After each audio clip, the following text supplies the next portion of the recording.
જય શ્રી કૃષ્ણ। આજે હું બનાવીશ પનીરનું શાક। પનીરનું શાક બનાવવા માટે મેં અહીંયા ડુંગળી, ટમેટું, કાજુ, ખડા મસાલા, લીલું મરચાં અને આદુ ને લસણ લીધા છે। હવે મેં 1 ચમચો તેલ ગરમ કર્યા પછી તેની અંદર 1 ડુંગળી સમારીને નાખી છે।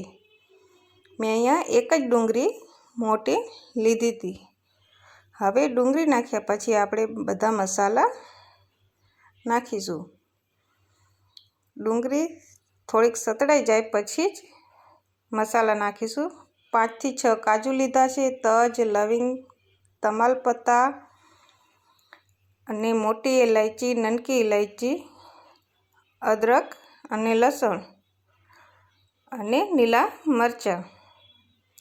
એ બધું સતળાઈ જાય પછી આપણે ટમેટા નાખ્યા છે। મેં અહીંયા 1 મોટું ટમેટું સમારીને નાખ્યું છે।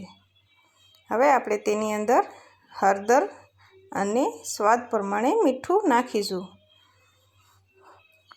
તેને આપણે થોડીક વાર સાતળીશું જ્યાં સુધી આપણા ટમેટા સરસ રીતે ગ્રેવી જેવા થઈ જાય ત્યાં સુધી આપણે તેને ચડવા દેવાનું।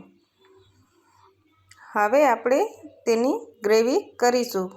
ગ્રેવી કર્યા પહેલાં આપણે તેને થોડુંક ઠંડુ થવા દઈશું। ઠંડુ થયા પછી જ આપણે તેની ગ્રેવી કરવાની। હવે મેં અહીંયા પનીર લીધું છે 200 ગ્રામ જેટલું અને તેને આવા લાંબા પીસ કરી લીધા છે। હવે તેની અંદર હું મસાલો ઉમેરીશ। અહીંયા મેં મીઠું, હળદર અને લાલ મરચું નાખીને તેને મિક્સ કરી લઈશ અને તેને થોડીક વાર 5 થી 10 મિનિટ રવા દઈશ। હવે આપણે તેને એક પેનમાં કે તવીમાં તેલ ગરમ કરવા મૂકીશું। તેલ ગરમ થઈ જાય પછી તેની ઉપર આપણે પનીર રાખી દઈશું। પનીરને ગુલાબી રંગનું થાય ત્યાં સુધી આપણે શેકવાનું। પનીરમાં મસાલો છાંટીને શેકવાથી પનીરનો સ્વાદ ખૂબ જ સરસ આવે છે અને ખાવામાં પણ મજા આવે છે। હવે આપણે તેને ઉથલાવતા રહીશું અને શેકતા રહીશું। ચારે બાજુથી શેકાઈ જાય ત્યાં સુધી આપણે પનીરને શેકી લઈશું। હવે પનીર શેકાય છે ત્યાં સુધી આપણે ગ્રેવી બનાવી લઈશું। આપણો મસાલો ઠંડો થઈ ગયો છે તો હવે અહીંયા ગ્રેવી બનાવી લઈશ। આપણું પનીર પણ હવે શેકાવા આવ્યું છે અને આપણી ગ્રેવી પણ થઈ ગઈ છે। હવે આપણે તેનો વઘાર કરવા માટે એક કઢાઈમાં તેલ ગરમ કરવા મૂકીશું। અહીંયા મેં 1.5 ચમચો તેલ લીધું છે। તમે ઈચ્છો તો બટર પણ લઈ શકો છો। મેં અહીંયા તેલ લીધું છે। હવે તેની અંદર મસાલો ઉમેરીશું। રાઈ જીરું તતડે પછી તેની અંદર હિંગ અને લાલ મરચું નાખીશું। લાલ મરચું તમે સ્વાદ પ્રમાણે નાખી શકો છો। લાલ મરચું નાખ્યા પછી તુરત જ આપણે થોડુંક પાણી ઉમેરી દેવાનું કે આપણું મરચું બળે નહીં। હવે તેની અંદર આપણે ગ્રેવી ઉમેરીશું।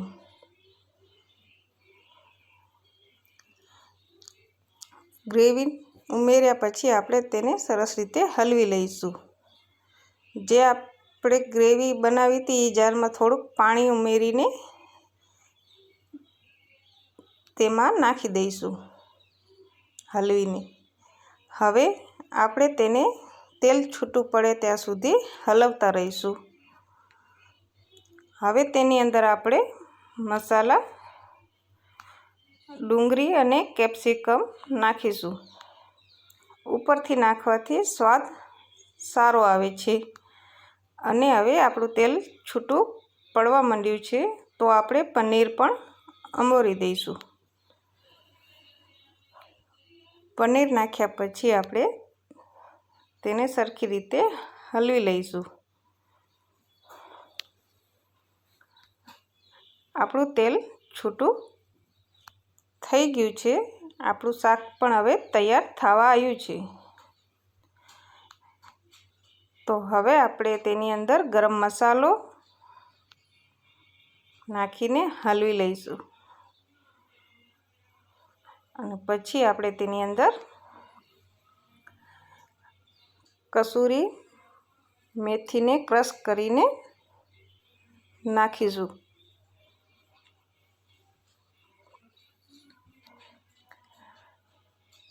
તમે આની અંદર